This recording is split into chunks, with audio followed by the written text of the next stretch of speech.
for starters, like we got special guests. He's gonna be a recurring guest on here For for sure. sure. For sure. Markus Muhammad, a lawyer, NFL agent. It's gonna be a lot. I would say the next 5 to 10 years is gonna be, how like Shannon Sharp be reading. It's gonna be one of those situations. But the backstory is what I love the most. Like when you like, obviously me and Marcus, we grew up together. When I first moved back to Fort Wayne or whatever, instantly I knew like sports was a serious thing, like, especially basketball. And then the first time I seen Marcus play basketball, it was the 6th grade year. He had the long socks on. Yeah. You remember that? And then Took him a whole. it was that's crazy. he was at Porter's. They was playing Northwood. I remember this like it was yesterday. It was playing Northwood, and Marcus was at point guard. Like, soon as he crossed half court, he putting the shot up, shooting like Steph Curry threes, Before and I'm Steph like, was even around. hold up, and like I was an instant fan. I'm like, hold up, that's my brother. Like, and then our dad sitting there like.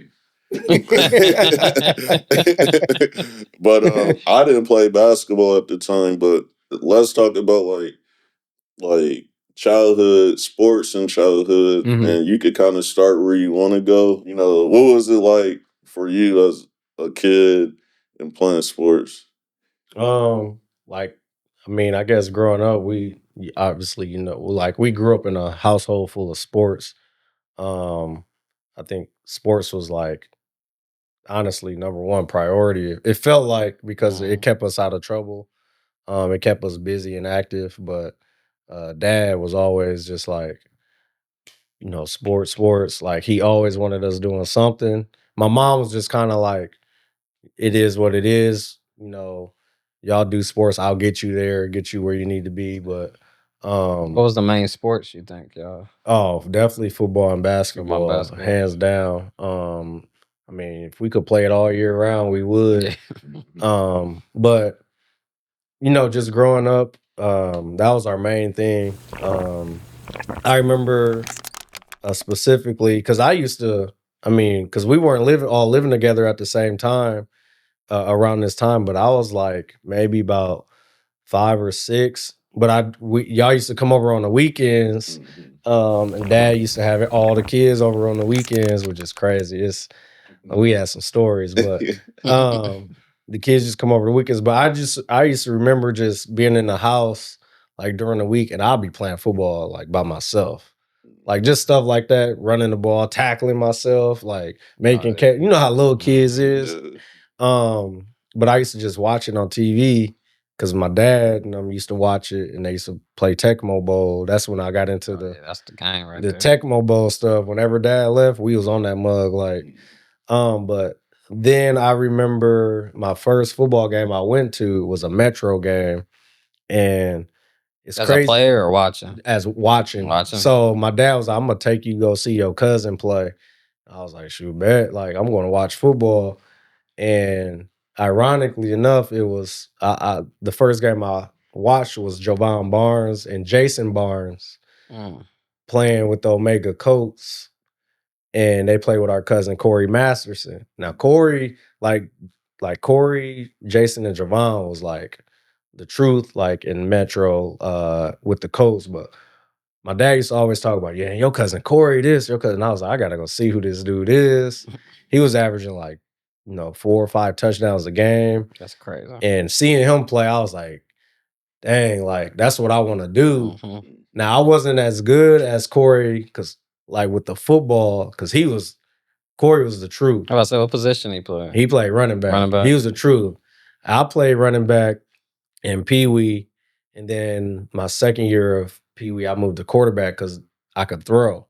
And, if you could throw at Pee Wee, they were like, okay, that's our quarterback. Yeah. You ain't even got to read no defense. As long as you could throw that ball, you could throw 30-yard incompletion. They like, that's our quarterback. Straight up. Right there. There's only one route in Pee Wee. That's a go route. Just run straight. If he can throw it to you, that's our quarterback. Facts. But yeah, Corey was the reason why I really like loved football. He don't even know it to this day, but he was the main reason why I like really loved it. But then when I got into Metro or whatnot, I just play wherever they put me. I play fullback. Um, I just loved football. So I just played. But, then, getting into middle school, I kind of started getting into the basketball scene. And basketball was my thing. Yeah. That became your main sport? That became my main sport. And it's crazy how things work because, growing up, Metro, it was football was my main thing. And then middle school, it was basketball. And then when I got to high school, we went to Elmhurst. We weren't good in football. We were terrible in football, but we were good in basketball. Excellent basketball. As basketball was like our thing, but if I look back on it now, I'm like, I probably would have went to Harding, honestly, because they were better in football. That was my love. But I was at Elmhurst where, I mean, no disrespect to the coaches, but we weren't Harding. Like, we weren't the other schools. Yeah. We didn't take a lot of pride in football. But there was players on the team who took pride in football, but as a team, we didn't take pride in football. So, Gotcha. but then I ended up going to Purdue. I had some schools looking at me, but like just like a lot of other kids here, or just kids in general who like focus on just sports and they let their grades just kind of. That was me. Like I wasn't no dummy, but I did not like school. I like things about school as far as like socializing. I never missed school. Like you like, how is he getting C's and He there every day. He there every day. It was like because I didn't like what they were teaching me. Yeah. So would you say you was in school? You went to college for sports, really?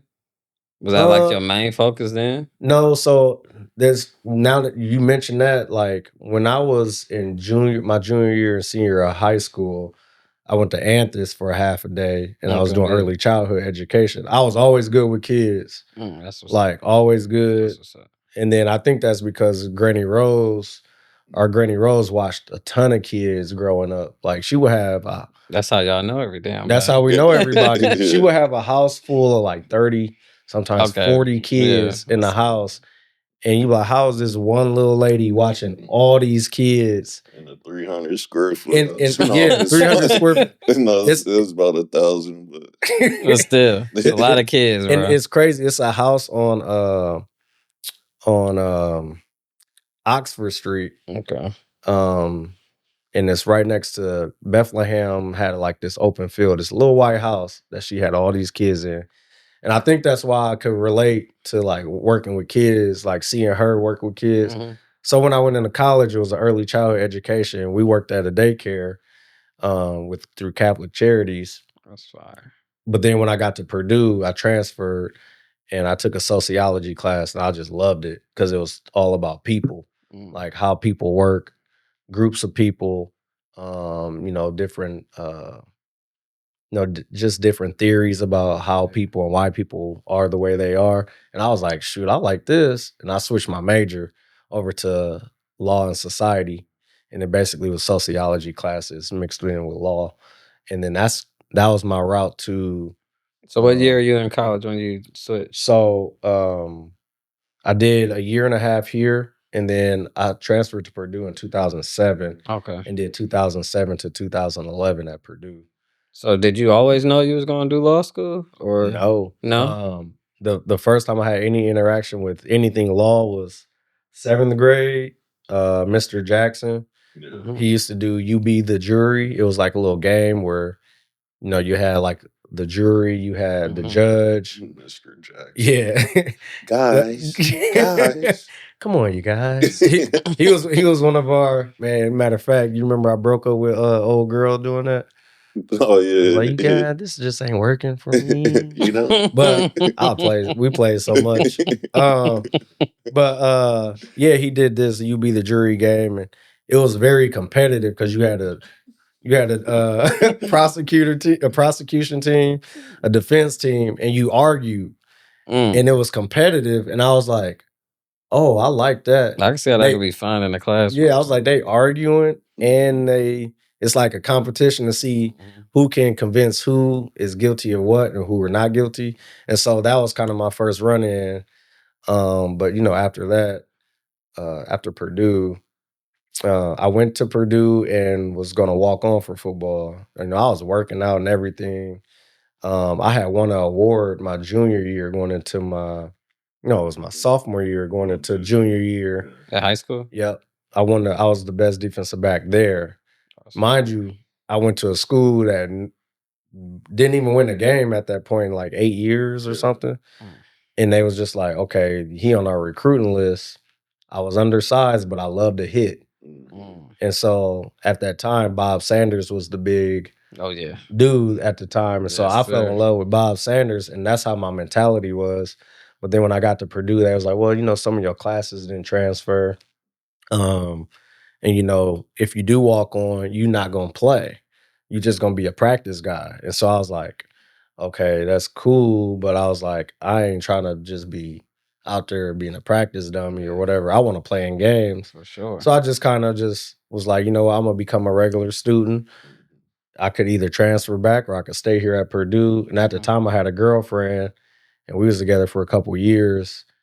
And I was just like, you know what? Like, I know we've been together for some years, but I'm staying here. Like, I'm gonna finish and get this Purdue degree, and I'm gonna stick around the athletes and I'm gonna try to pursue law school. And so that's just kind of where I knew like sports was, even in high school, middle school, like sports was always my number one thing. Like I could be in a relationship and my girl would be like, hey, let's hang out. I'm like, shit, I'm about to go shoot these hoops. Nigga. Like, you, hey, like, we can hang out, but you got to pass me the rock. Like, you know what I'm saying? It was one of those things. Like, I just always been like It's that. always been your passion. Yeah, it's always been my passion. Now, after I get done working out, we can hang out or whatever. But that's just always been me. Even not to this day, I got a lot better at that. But, it was just I just always had that passion and that knack for sports. And then, after Purdue, I took a couple years off and I was coaching football at Summit Middle School. Okay. So I was working at the Y. And then I was like, I'm about to make the jump and go to law school. I was working I was working 3 jobs. I was working at House of Hoops, Summit Middle School. Shoot, actually, I think I had more jobs than that. Jurgensen YMCA, I would go like ref and do stuff there. But then I was also working at Crossroad, like in 2013, 2014, before I went off to law school. And then, once law school hit, what was that like? A lot of people didn't see me because I was at law school just grinding away. Law school sounds scary. Man, it's like I went away for doing some time. I was doing some time, dog. Like, So didn't nobody when you- really see me. So when you got there, was it like, all right, how long was you in law school where you decided like I'm gonna be a sports agent? Oh, I knew going right in. I knew going into That law was the school. goal? Yep. Actually, it's funny because I see Mr. Parker, Eugene Parker, on the wall, and I remember going through the Elmhurst walkthrough when Elmhurst closed, and him and his wife at the time were walking through, and he was like, "Hey, Mr. Muhammad," like, "Hey," and that's one thing about Mr. Parker was he made everybody feel like they was somebody. So the fact that like I bumped into him a couple times before, like I knew his sons. Yeah, I know a few of them. Yeah. He didn't really know me, but he knew of me, and he knew he knew our dad, and he knew Marquell because he coached Marquell. But like the fact that he was like, "Hey, like how you doing?" talking to me, I was like, "Dang, that's a huge." He didn't he's big time. Eugene Parker is the GOAT of agents. Like I put him, he's up here. I never met him, but I've been to that house. Yeah, he's I was like, I didn't even know that was in Fort Wayne. Yeah. That was crazy, bro. He just had a knack of making people feel like they were seen and heard and made them feel like they were somebody. That's fine. And so Never heard any bad thing about him. Never. Like nothing bad about that man. Like, even when he was here, I didn't hear nobody talk bad on him. He's part of the reason why that I pursued law school, because at that walkthrough, he said, "Hey, what?" Asked me what I was doing with myself. I said, I'm thinking about doing this. I said, I'm thinking about law school. He's like, go to law school. He said, that's gonna help you out in the long run. He said, trust me, you should go to law school. He said, I think you fit for that.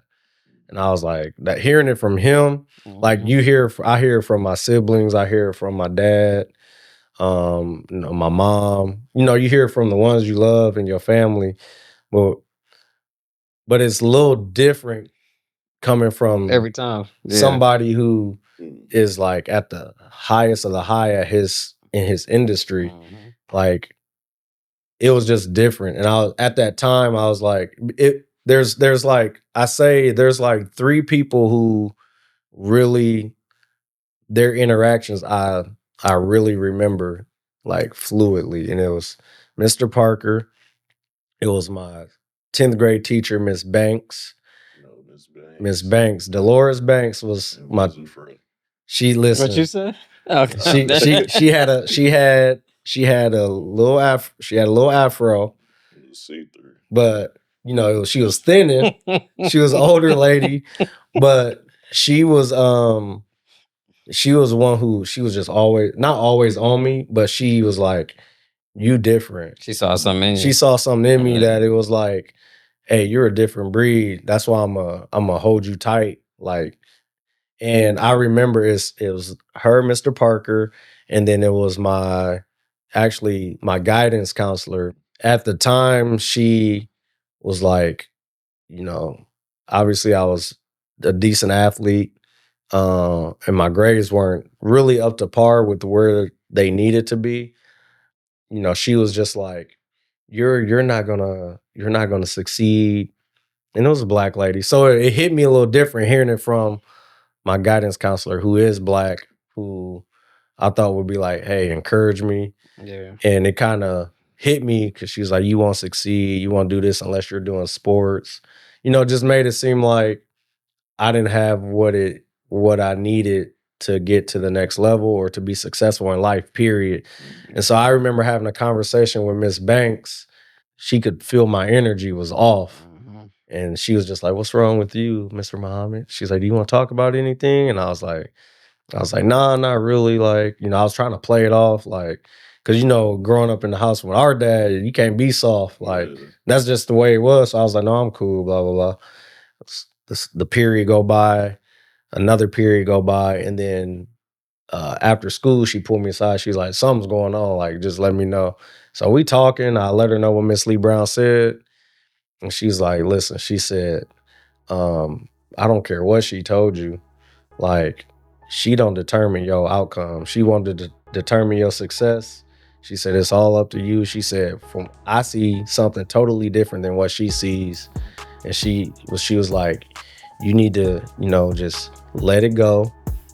Do what you need to do. And then I think from that day on, because it was my senior year, I think from that day on, I just had this different mindset of like, you know what? Like, if she see that in me, I need to see it in myself.